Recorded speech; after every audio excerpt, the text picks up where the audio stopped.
حضرت خنسا ایک وہ صحابیاں ہیں جو جنگ قادسیہ میں پہنچی، ان کے 4 جوان بیٹے تھے. یہ مشہور شاعرہ ہیں عرب کی.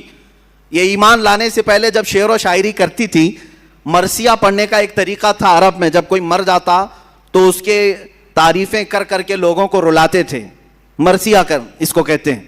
تو یہ مرثیہ پڑھنے میں مشہور تھی خنسا.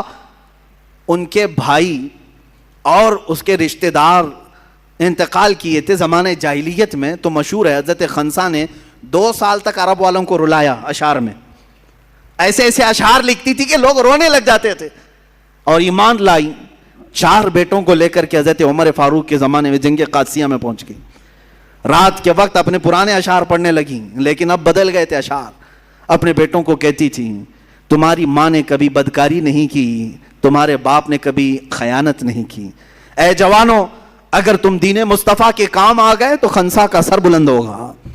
وہ رات بھر اشعار پڑھتی رہی. صبح جب اٹھے جنگ شروع ہوئی. وہ بڑی گھمسان کی جنگ تھی. شام سے پہلے پہلے لوگوں نے آ کر کے بتایا حضرت خنسا کو کہ تمہارے 4 بیٹے شہید ہو گئے. 1 نہیں 2 نہیں 3 4. اور سب میں یہ خبر پھیل گئی کہ اب حضرت خنسا کیسے کیسے اشعار بیان کریں گی. بھائی کے مرنے پر 2 سال عرب کو رلایا تھا، 4 بیٹے مرے، اب کیا کہے گی. سب آ کر کے جب پوچھتے ہیں کہ خنسا 4 بیٹوں کی لاش پر تم کیا مرثیہ پڑھو گی، سب کو جمع کرتی ہیں اور کہتی ہیں میرے غم پر اور مرثیہ پر اشعار سننا چاہتے ہو سنو. ہر بیٹے پر میں کہتی ہوں انا للہ و انا الیہ راجعون. اب اسلام میں آ چکی، ایمان لائی ہوں.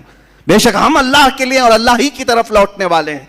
4 بچے جوان دے کر کے بھی وہ جو ثابت قدم رہی. عزیزان گرامی، ان خواتین پر لاکھوں سلام، ان کی تربتوں پر کروڑوں سلام.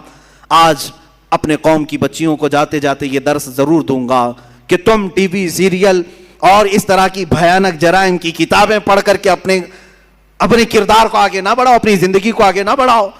تم اگر کچھ دیکھ کر کے آگے بڑھنا چاہتی ہو تو سیدہ کائنات کی سیرت کو اٹھاؤ، سیدہ خدیجۃ الکبریٰ کی سیرت اٹھاؤ.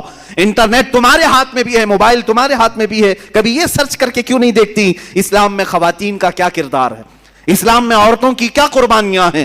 یہ بھی تو ذرا پڑھو. تمہارے جذبے جوان ہوں گے، اور تمہارے جذبے جس وقت جوان ہوں گے یقیناً تمہاری گودوں سے بھی حسین و حسن کے غلام پیدا ہوں گے.